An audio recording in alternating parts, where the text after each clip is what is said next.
It's a tough one. I mean, are you looking to be reasonable or are you looking to get back some of the money you just bid on the price? And if it's the latter, then that's a problem because those two things are not related.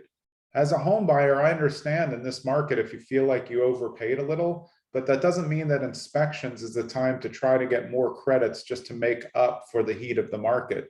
Because if the market's so hot, the seller probably has other options. So if your inspection requests are too much, they're just going to go to a backup offer. They're going to decline your requests. My name is Jonathan Green. I run a big real estate team called Streamline Properties on Market, brokered by eXp Realty. We do more than 100 transactions a year, and that means we're doing more than 100 home inspections a year.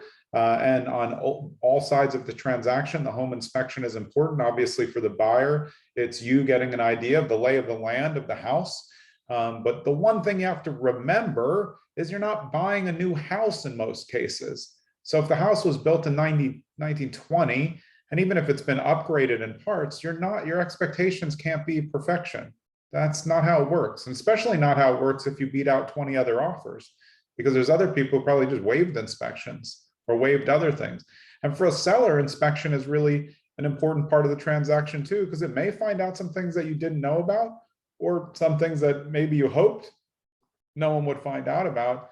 But the problem with home inspections is that both sides kind of look at it as adversarial, and that's not really the best way to look at it. It's here's a bunch of stuff we found out at the house, and how can we come to a reasonable conclusion as to what's reasonable and not. So this is it. This video is how to make reasonable inspection repair requests, and I've done lots and lots of these. I know exactly what we should be requesting. And basically on my team, we're going to respond to our buyers after we see the inspection repair report with what you should ask for, what you could ask for, and what you should not ask for. And that's based on our experience in the field, what I know, common practice. And a lot of that is based on what we think is not going to help you in the transaction. And you also want to make this list as small as possible. So I'm going to give you just a couple tips and tricks. Say you have 3 different electrical items that you'd like to get repaired. You're going to keep those all on one line. You know, licensed electrician to repair, and then you're going to put all of those things. Because if you put them on 3 separate lines, it starts to look like more to the seller.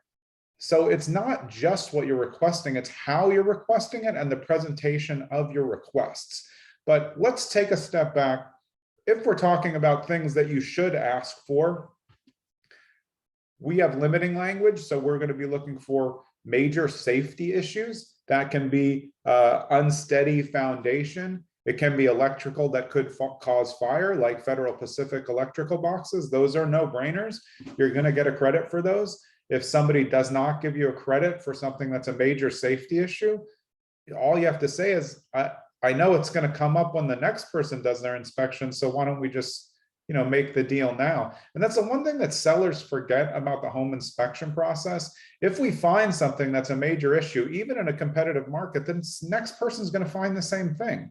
So you're either, as a seller, you're hoping that the next person doesn't find the same thing, which is not really a fair way to do things, or you're just going to go and the exact same thing is going to happen. So other major issues are obviously hazardous electrical issues that could cause fires, as we just talked about, which is also a safety issue. Anything that is potentially an environmental issue, those are underground oil tanks that could potentially be leaking that have been abandoned. It could be asbestos on the pipes. It could be mold that has occurred from floods or anything. Those are all super valid requests. But I just want you to remind you of something. Not all home inspectors know exactly every kind of mold. So many, many things are identified as mold that are incorrect. You call the mold and asbestos company and it can be cleaned in bleach in 5 minutes. So you do really want to make sure you know what's going on and that you're vetting all of these other things. Let's go over a couple things that I think are really important that you're never going to ask for. You can't ask for cosmetic repairs. If you don't like the way a door looks or the door is swinging a little close to the ground, that is not a big deal. And it's not something you want to waste the time trying to get fixed. You're not buying a perfect house. I grant you, if it's a brand new build and there's something like that, I would ask for that. But that in a brand new build, you're creating a punch list prior to close anyway, which are things that should be kept. It's not the same thing. When you're talking about homes from the 1950s, 1970s, even built 10 years ago, wear and tear happens. This is what you're buying. If you're buying a really nice house and you're worried about one doorknob, you can fix a doorknob. Like, this is how houses work. You have to do some repairs on your own. Other major issues that I think are no-brainers in terms of getting credited are sewer issues. We do a sewer inspection, which is our sewer inspector will put a camera down all the way out to the street, identify any breaks or issues in the line. A lot of times, these can be jetted out and cleaned once or more a year if need be, if there's root penetration. But if the whole thing is broken and it's an old clay sewer, that's going to be a creditable item. There's really no way for a seller to get around that. And we will talk about how you make the requests in the end. These are all things that you should ask for. And then there's like a could ask for part. When you're talking about roofs, we're really talking about leaks. So if there's, moss growth on the roof, that's not a great sign, but that in and of itself is not really a creditable issue, in my opinion. You want to see from the inside if there's any leaks and if those leaks have been fixed. Obviously, anything leaking is a current hazard, could create mold, so that's something more likely to be credited. However, let's go over what is never going to work for you in these contexts. It's called end of life.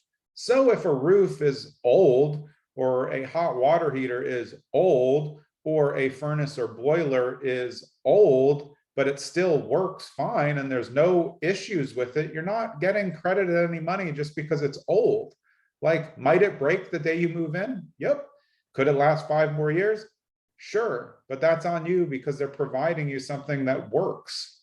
That's really all they need to do. So requesting that you fix things that are old, that's just something you have to consider in your purchase price and not on inspection repairs, because I guarantee you, if you're asking for end of life items, you're going to get bumped out of that transaction real quick.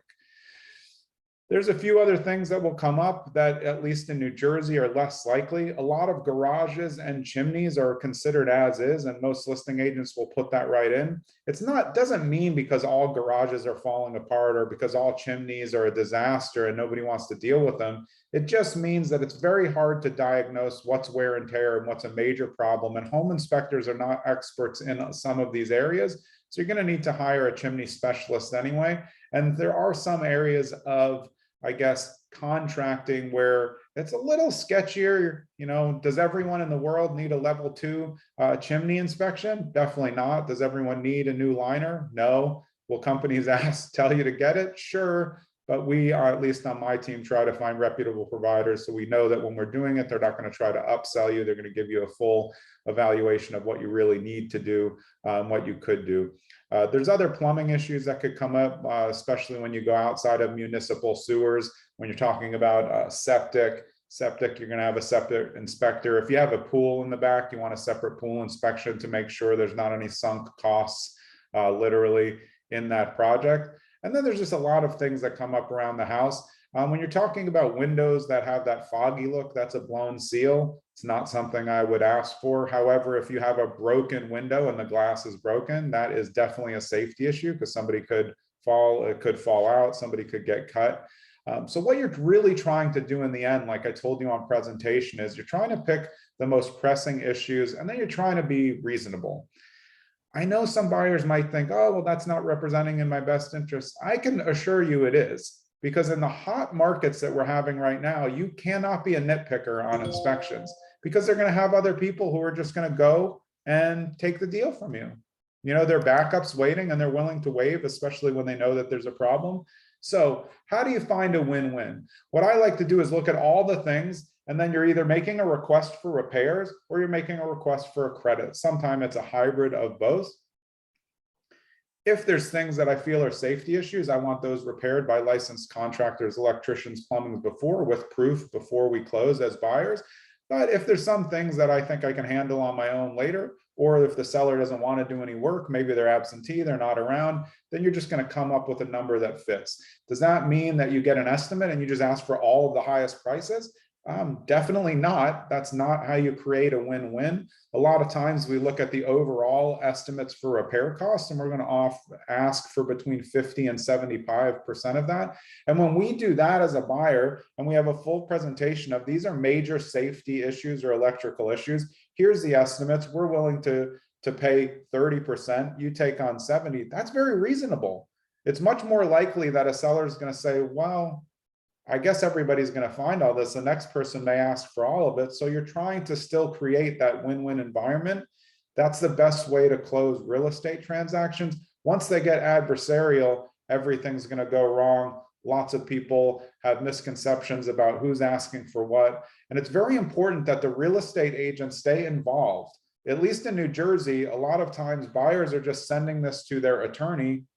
Do you know why this is so ridiculous? If the buyers just send it to the attorney and say, what should I ask for? And the attorney asks for everything, that's terrible. But number one, the attorney didn't go to the home inspection. Your job as a real estate agent is the eyes and ears to help the buyer when you're there. So your job when you're going to repair requests as an agent is to be a participant in that process, work with the attorney and with the buyer as a conduit to explain what you should, could, and should not ask for based on your experience. If you're not comfortable doing that, you're going to have a lot of trouble getting through the rest of the transaction as a real estate agent and continuing that trust. You know, they're looking to us as agents. Maybe you as a buyer are looking for that. At least on my team, that is what we provide, and we're making sure that we're clear. And to be honest, buyers often don't always want to hear everything that we're saying because we're trying to be reasonable and keep transactions afloat. And you can't ask for everything. You don't want to send a laundry list of 37 items. Nobody's going to do that. It's literally never going to happen ever. So you're going to try to trim it down, and anything that is like plumbing or electric or roof related, you're only going to have on one line, so that you're trying to make it, we try to keep it to about 5 requests, like 5 different zones of requests, just so it looks palatable when it goes out. That's it. It's how to be reasonable with your inspection repair requests. I know sometimes it's difficult. You know, you see this whole thing, a home inspection is a lot. You can get 40 to 50 pages of things that are wrong with your house that you're buying. But like, you could go do any house. It's always going to be a 40 to 50 page report. That's their job. A home inspector's job is to identify anything that should come to your attention. It does not mean all of it should be fixed by the seller. Just remember that. Look for major items, be reasonable, or you're going to keep getting kicked out of deals as a buyer, because sellers have plenty of other options for the most part these days. Have a great day.